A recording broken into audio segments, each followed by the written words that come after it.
Dear viewers, Namaskar. Welcome to this edition of the News Bulletin.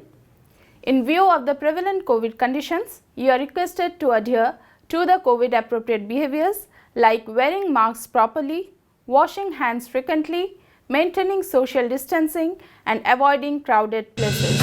Today's headlines.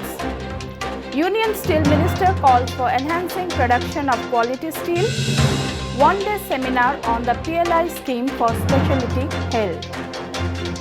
Certificates presented to trainees of Deepika Hastakarga of Rourkela Steel Plant and Sri Ram Chandra Bhanja Deo, the illustrious son of Odisha. And now the news in detail. Ministry of Steel organized a day-long seminar on the PLI scheme for specialty steel at New Delhi on 25th October 2021.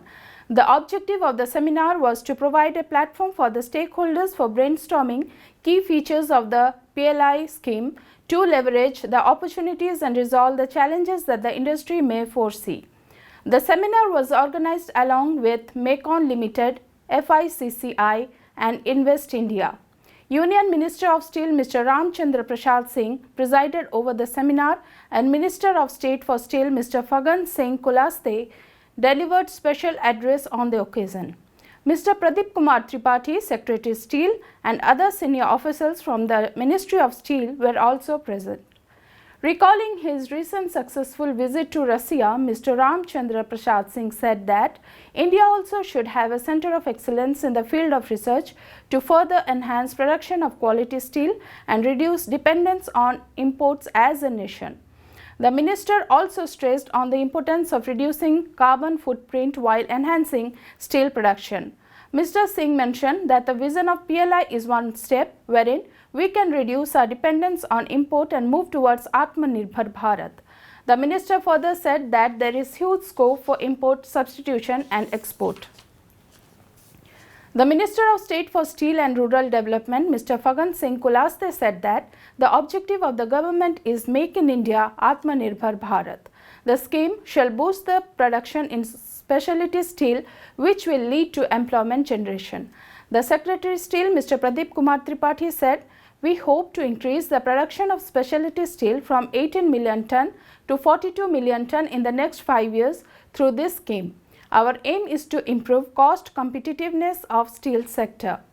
The seminar witnessed participation from policymakers, bureaucrats, steel PSUs, integrated steel producers, secondary steel producers, potential investors, specialty steel makers, steel associations, academicians and others.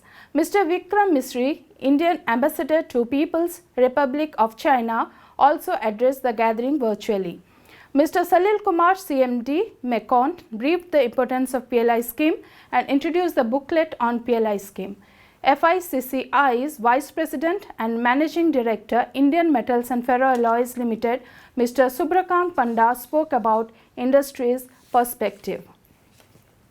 A report on PLI for steel prepared by Invest India was released by Union Steel Minister Mr. Singh. Earlier, lighting of lamp ceremony at the seminar was held by the Steel Minister and Minister of State for Steel and dignitaries of steel industry. A certificate distribution function was organized at Deepika Mahila Jagriti Sansthan Sector 2 on 22nd October.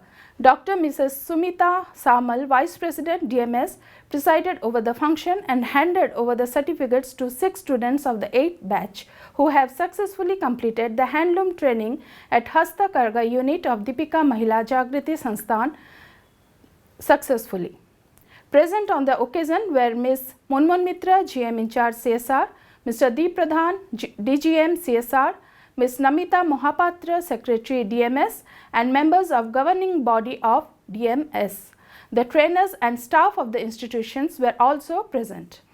It is noteworthy that Deepika Hastakarga is a handloom weaving center set up by Rourkela Steel Plant as a CSR initiative with the objective of training rural women in the art and science of handloom weaving and marketing. The center is being managed by Deepika Mahila Sangati, a leading philanthropic organization of Rourkela, and young women belonging to the poorer segments of the society are being taught every nuance of the trade, right from winding the threads, starching, sizing, dyeing and several other pre-loom activities to weaving intrinsic designs on bedsheets and saris. Till date, 81 young women have successfully completed their training. Deepika Hastakarga is leaving no stone unturned in its quest to arm the women with the requisite knowledge and skill and thereby ensure their economic empowerment. As a part of the Azadi Ka Amrit Mahotsav celebrations, SAIL Rourkela Steel Plant is presenting a series of news on the eminent personalities of Odisha, some well known and some lesser known. Today's personality is Sri Ramchandra Bhanja Deo. Born on 17 December 1871 in a royal family of princely state of Mayurbhanj, Sri Ramchandra ascended the throne on 15 August 1892. He worked for the all-round development of Mayurbhanj state and implemented various benevolent measures for the welfare of the people. With Pandit Utkal Mani Gopabandhu as his friend, philosopher and guide, Sri Ramchandra brought about significant changes in the spheres of language, health and administration. A narrow gauge railway was commissioned between Rupsa to Baripada during his reign. He constructed two major reservoirs at Haldiha and Haldia with an expenditure of Rs 6 lakh from royal treasury. Similarly, in the educational sector, he raised the number of primary schools from 44 to 400 in his royal jurisdiction. Although he was the king of Mayurbhanj, he had great love for the entire Odisha. Under the able leadership of Utkal Gaurav Madhusudan Das, he gave momentum to the cause of making Odisha a separate province. In 1903, Sri Ramchandra presided over the first session of Utkal Sammilani. Afterwards, owing to the concerted efforts of this Sammilani, the dream of Odisha for becoming a separate state came to reality on 1st April 1936. This illustrious son of Odisha passed away on 22nd February 1912. And that's all from our news desk today. Namaskar.